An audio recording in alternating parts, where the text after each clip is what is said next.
Media बंधुओं, आज की ये प्रेस कॉन्फ्रेंस खास तौर से आज गाजीपुर में बीजेपी की हुई रैली में जो बुरी तरह से फ्लॉप हुई है, और इस रैली के बारे में वैसे आप लोगों को ये मालूम है कि बीजेपी के लोगों ने इस रैली को कामयाब बनाने के लिए पूरी ताकत लगाई है। और मुझे गाजीपुर के लोगों ने ये बताया है कि इस रैली में जो लोग उधर पहुंचे हैं तो ज्यादातर बिहार के लोग हैं। गाजीपुर बिल्कुल बिहार से लगा हुआ है, बिहार के लोग हैं और पूरे पूर्वांचल से लोगों को उधर इकट्ठा किया गया है।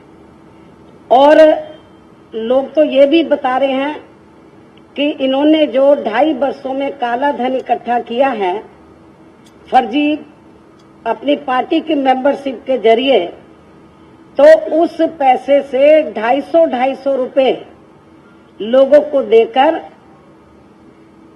प्रत्येक मेंबर को देकर, तो ये लोग बसों में लाए हैं और रेलगाड़ियां इन्होंने फ्री कर दी थी।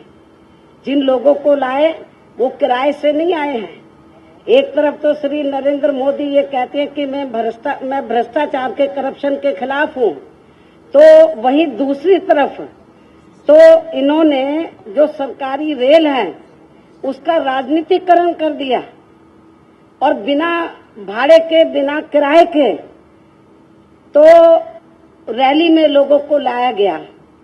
क्या श्री नरेंद्र मोदी ये जवाब देंगे, अपने गिरेबान में झांक कर देंगे? वो कितने दूध के धुले हैं।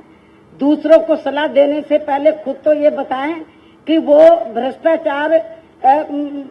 भ्रष्टाचार के ऊपर अंकुश लगाने के मामले में तो अपने लिए वो कितने साफ सुथरे हैं, वो कितना उसके ऊपर अमल करते हैं, पहले ये तो बताएं। और आज की जो गाजीपुर की रैली हुई बुरी तरीके से फेल हुई है और 1 लाख लोग भी, पूरी ताकत लगाकर 1 लाख लोग भी इकट्ठे नहीं हो पाए। मुश्किल से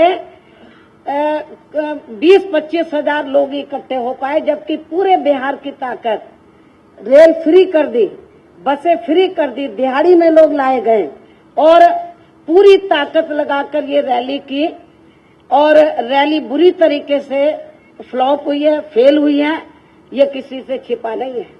हालांकि चाहे बीजेपी के लोग मीडिया को मैनेज करके, तो वो जो भीड़ दिखा रहे थे, मैंने ये देखा ज्यादातर वो भीड़ सोनभद्र की दिखा रहे थे, कुछ सोनभद्र की दिखा रहे थे, कुछ अलग अलग इधर उधर की भीड़ दिखाकर तो तब जाकर वो मीडिया में अपना चेहरा दिखा पा रहे थे कि रैली में बहुत लोग आए, लेकिन ये रैली बुरी तरीके से फ्लॉप हुई है।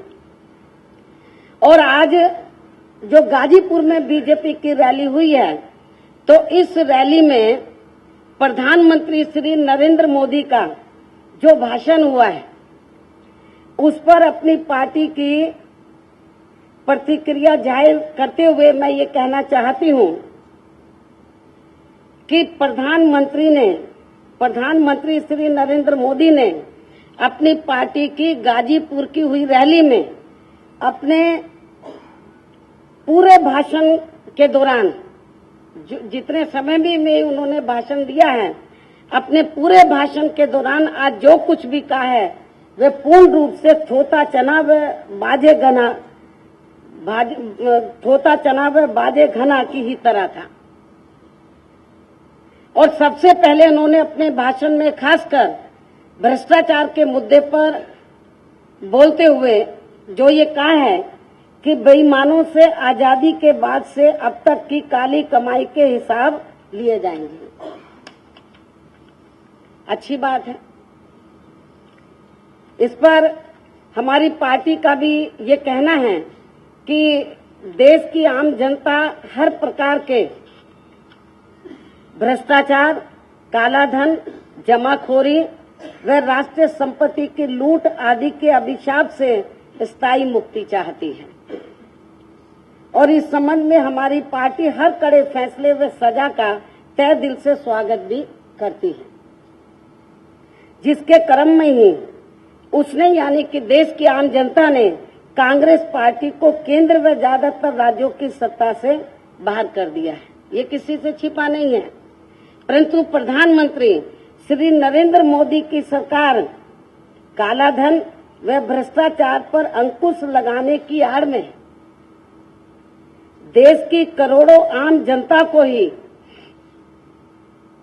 खुले आसमान के नीचे लाकर खड़ा करवा देगी। इस भयावह स्थिति की कल्पना लोगों ने कभी भी नहीं की थी। और वहीं दूसरी तरफ केंद्र की भाजपा सरकार ने महाभ्रष्टाचारी ललित मोदी व विजय माल्या को देश से भगा दिया, बाहर भेज दिया, विदेश भेज दिया और साथ ही देश में 66,000 करोड़ रुपए के काले धन को भी सफेद करवा दिया और उनमें से किसी का भी काला चेहरा आम जनता के सामने नहीं आने दिया, अभी तक नहीं आया। किंतु 500 व 1,000 रुपए के नोटों पर पाबंदी लगाकर देश के गरीबों, मजदूरों, किसानों, कर्मचारियों, महिलाओं, बच्चों, छात्रों, युवकों, बुजुर्गों, मरीजों, लाचार लोगों को भारी मुसीबत में डालकर उन्हें घंटों घंटों खुले आसमान में खड़ा करवा करके सामूहिक तौर पर जन पीड़ा देने का ये गलत काम अवश्य ही इन्होंने किया है। इस प्रकार देश की आम जनता को सामूहिक तौर पर ऐसी कड़ी सजा क्यों? इसका जवाब श्री नरेंद्र मोदी को जरूर देना होगा। इसके अलावा देश की लगभग समस्त आर्थिक गतिविधि व करोड़ों छोटे व मध्यम व्यवसायों को ठप करके यहाँ भारत बंद का जो आयोजन भाजपा सरकार द्वारा किया गया, जैसे हालात अब पैदा हो गए, ऐसा लग रहा है जैसे भारत बंद हो गया हो। अर्थात यहाँ भारत बंद का जो आयोजन भाजपा सरकार द्वारा किया गया है, उससे अच्छे दिन की उम्मीद लगाए बैठे करोड़ों लोगों को अब यहाँ काफी ज्यादा बुरे दिनों का सामना करना पड़ रहा है और अब वे इस नारकीय स्थिति से यथाशीघ्र मुक्ति चाहते हैं। इतना ही नहीं बल्कि केंद्र सरकार द्वारा लोगों से अगले 1 महीने तक धैर्य रखने के लिए जो कहा जा रहा है, वह सरकारी घोषणा वास्तव में लोगों के जख्मों पर नमक छिड़कने जैसा ही है, ऐसा प्रतीत हो रहा है। और अब यहाँ ये सवाल उठना स्वाभाविक ही है कि केंद्र की भाजपा सरकार को इतने अपरिपक्व तरीके से, कच्चे तरीके से जनसाधारण को इतना अत्यधिक प्रभावित करने वाले फैसले लेने में इतनी जल्दबाजी व आपाधापी करने की क्या जरूरत थी। जब हम जल्दबाजी बोलते हैं तो कल प्रधानमंत्री जी बोल रहे थे कि हमने ये कोई फैसला जल्दबाजी में नहीं लिया है। उनका ये कहना था कि ये फैसला हमने सीक्रेट रखा और 10 महीने से इसकी तैयारी चल रही थी। मैं पूछना चाहती हूँ प्रधानमंत्री जी से, 10 महीने का समय बहुत होता है। 10 महीने में यदि इनकी सही मायने में तैयारी होती तो आज जो बुरा हाल है पूरे देश के अंदर, लोगों को 1-1 हजार के नोट तक, लोगों को 1,000 रुपए तक भी नहीं मिल रहे हैं, लोगों को 2,000 रुपए तक भी नहीं मिल रहे हैं। कितना बुरा हाल है। एटीएम मशीनें खराब पड़ी हुई हैं, बैंकों से पैसा नहीं मिल रहा है और ज्यादातर मीडिया के लोग दिखा रहे हैं कि एटीएम और ये जो बैंकों में पैसा आया ही नहीं है। 10 महीने की तैयारी चल रही है तो 10 महीने में तो ये जो नए नोट ला रहे थे वो कहाँ हैं? वो तो जनता के सामने आने चाहिए। और ये बहाना बना रहे हैं कि बैंक जो है वो कभी छुट्टी का बहाना, कभी बोलते हैं कि अभी पैसा आ रहा है, थोड़ा इंतजार करो। तो बहुत बुरा हाल है पूरे देश के अंदर। यहाँ ये भी तो ये आपाधापी जो मची हुई है, ये जो 10 महीने की बात कर रहे हैं, मैं समझती हूँ ये बिल्कुल गलत है। और 10 महीने का समय बहुत होता है। यदि 10 महीने में इन्होंने पूरी तैयारी की होती, इन्होंने 500 रुपए 1000 रुपए के नोट पर जो पाबंदी लगाई है, हमारी पार्टी कोई इसके खिलाफ नहीं है, हम इसका वेलकम करते हैं। लेकिन ये फैसला लेने से पहले इनको पूरी तैयारी करनी चाहिए थी। ये 10 महीने की तैयारी बता रहे, 10 महीने की तैयारी क्या आप लोगों को नजर आ रही है? यदि 10 महीने की पूरी तैयारी होती तो 8 तारीख से लेकर 9 तारीख से लेकर अब तक जो पूरे देश की जनता में हाहाकार मचा हुआ है, लोग अपने सभी कामकाज भूल गए, बुरा हाल है पूरे देश के अंदर, त्राही त्राही मची है, अफरा तफरी का माहौल पैदा है, ऐसा लग रहा है जैसे भारत बंद हो गया हो, हालात बड़े खराब हैं। तो मैं समझती हूँ ऐसे हालात पैदा नहीं होते। यहाँ ये भी उल्लेखनीय है कि प्रधानमंत्री श्री नरेंद्र मोदी की सरकार ने इसी प्रकार की जिद्दी भरी व अपरिपक्व पूर्ण किसान विरोधी फैसला नया भूमि अधिग्रहण कानून बनाने के संबंध में भी पहले लिया था। जैसे ये अभी कच्चा फैसला लिया है, अपरिपक्व फैसला लिया है। तो ये भी आप लोगों को याद होगा कि प्रधानमंत्री श्री नरेंद्र मोदी की सरकार ने इसी प्रकार की जिद्दी भरी व अपरिपक्व पूर्ण किसान विरोधी फैसला नया भूमि अधिग्रहण कानून बनाने के संबंध में भी पहले लिया था और उसके लिए एक ही अध्यादेश को अनेकों बार जारी करने की हठधर्मी भी की थी। हालांकि बाद में भारी जन विरोध के मद्देनजर फिर इनको अपने उस फैसले को वापस भी लेना पड़ा था। ये भी आप लोगों से छिपा नहीं है। इसके साथ ही इन्होंने देश में 500 व 1000 रुपए की नोटबंदी पर बोलते हुए ये भी कहा, आज ये भी कहा गाजीपुर में कि मेरे इस फैसले से देश में अमीर नींद की गोलियां खाकर और गरीब चैन की नींद से सो रहा है। आज उन्होंने गाजीपुर में ये कहा कि मेरे इस फैसले से देश में अमीर नींद की गोलियां खाकर और गरीब चैन की नींद से सो रहा है। जो इनका ये बयान पूर्णतः हवाई व खोखला है, इसके सिवाय कुछ भी नहीं है। जबकि इस मामले में वास्तव में सच्चाई ये है कि इनके इस फैसले से देश में गरीब नींद की गोलियां खाकर और अमीर जो लोग हैं चैन की नींद से सो रहा है। गरीब लोग या तो मारे मारे घूम रहे हैं, लाइन लगाकर घूम रहे हैं, या बेचारे जब उनको पैसा नहीं मिल रहा है तो सही मायने में नींद की गोली खाकर तो गरीब लोग बेचारे अपने घर में पड़े हैं भूखे प्यासे, बहुत बुरा हाल है उनका। और अमीर लोग चैन की नींद से सो रहे हैं, ये उनको बोलना चाहिए था।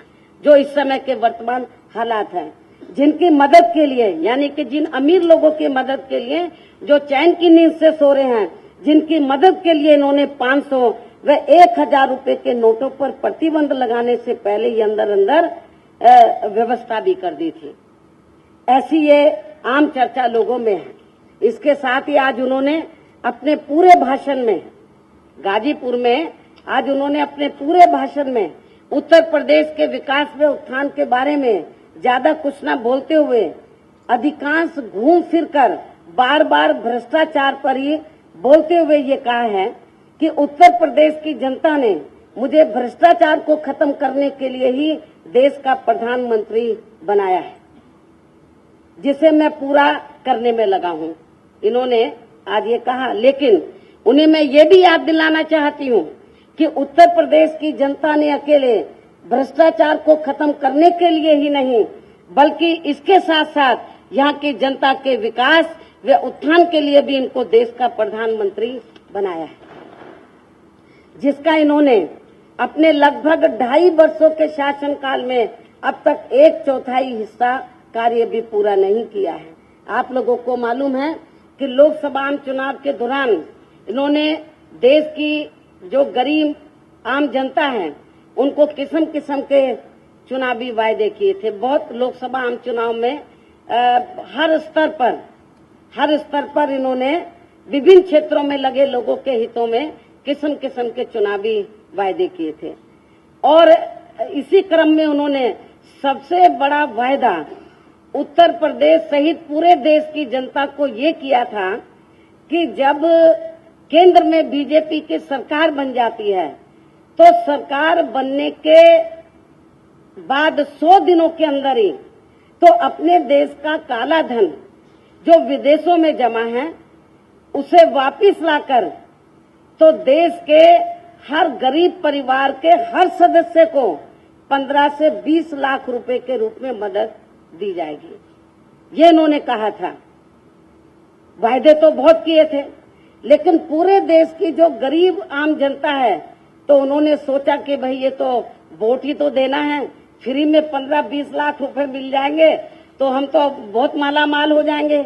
एक परिवार में मान लीजिए 5 लोग गरीब हैं और 5 लोगों को 15 से 20 लाख रुपए मिलेंगे, बहुत माला माल हो जाएंगे। तो लोगों ने इनको वोट दे दिया, इनके बहकावे में आ गए, गुमराह हो गए और इनको केंद्र की सत्ता पर आसीन कर दिया। और भी किस्म किस्म के वायदे किए थे। इन्होंने कहा था बिजली 24 घंटे मिलेगी, कोई भी बेरोजगार नहीं रहेगा, हर क्षेत्र के लोग खुशहाल हो जाएंगे। बहुत वायदे किए थे, मैं उसके विस्तार में नहीं जाना चाहती हूँ, आप लोगों को उसके बारे में जानकारी है।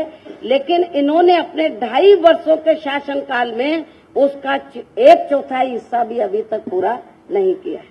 इसके साथ ही यहाँ मैं प्रधानमंत्री श्री नरेंद्र मोदी से ये भी पूछना चाहती हूँ कि वे ये बताएं कि केंद्र में इनकी सरकार ने अपने लगभग 2.5 वर्षों के शासनकाल में खासकर उत्तर प्रदेश के सबसे ज्यादा पिछड़े हुए क्षेत्र अर्थात पूर्वांचल क्षेत्र के विकास व उत्थान के लिए क्या क्या ठोस व बुनियादी कार्य किए हैं 2.5 वर्षों में। आज ये गाजीपुर में अपनी रैली करने के लिए गए।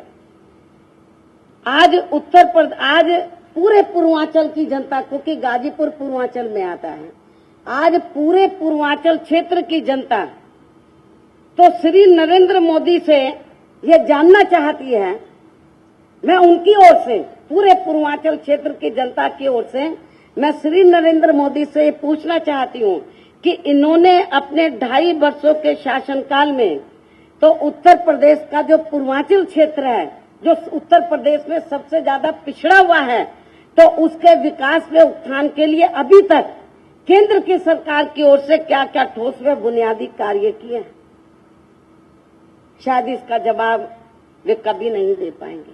उन्होंने कुछ काम किया हो तो वो दे पाएंगे। और अब यहाँ उत्तर प्रदेश में विधानसभा के आम चुनाव होने से कुछ समय पहले तो मोदी सरकार के नोटबंदी के फैसले पर निशाने पर ले रही हैं बीएसपी सुप्रीमो मायावती। प्रधानमंत्री नरेंद्र मोदी को सीधे सीधे कह रही हैं मोदी सरकार का नोटबंदी का ये फैसला बेहद अपरिपक्व फैसला है। और मोदी जी जो कह रहे हैं कि गरीब चैन से सो रहा है, अमीरों को नींद की गोलियों की जरूरत पड़ रही है, बल्कि हो इसके उलट रहा है। ये कह रही हैं मायावती की अमीर चैन की नींद सो रहे हैं और गरीब भूखा प्यासा अपने घर में तड़प रहा है। छोटा सा ब्रेक, फौरन लौट रहे हैं।